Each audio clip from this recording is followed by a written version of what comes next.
Magandang hapon mga ka-happy hour.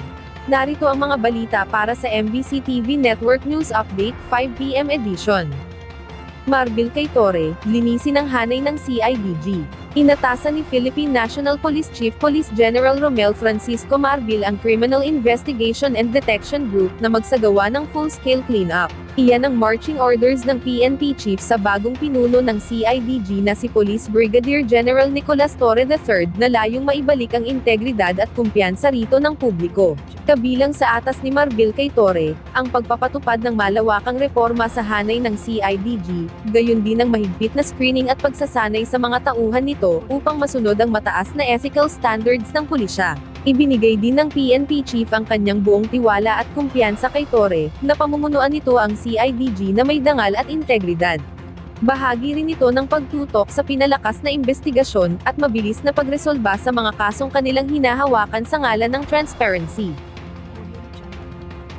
Samantala, sa MBC TV Weather Update, halos hindi gumagalaw ang bagyong Julian sa Philippine Sea sa silangan ng Batanes.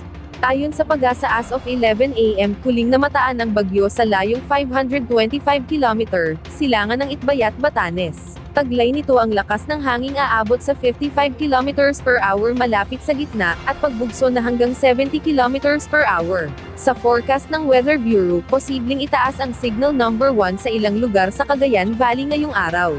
Posible ring umabot sa typhoon category ang bagyong Julian sa Linggo, September 29. Para naman sa Metro Manila ngayon, mga aktibidad sa isasagawang araw ng San Miguel, inabisuhan na sa Pasig City.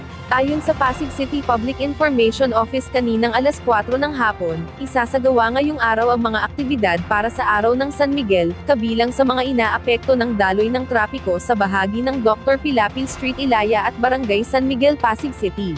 Pinapayuhan ng mga motorista na dumaan sa mga alternatibong ruta, kabilang ang bahagi ng Market Avenue at Mercedes Avenue. Ating alamin ang mga latest update mamayang alas 5:30 ng hapon, sa programang Metro Manila Ngayon, Afternoon Edition. Bago tayo magtapos, narito na ang Christmas Countdown, ngayong araw ng Biyernes. 89 days na lang, Pasko na.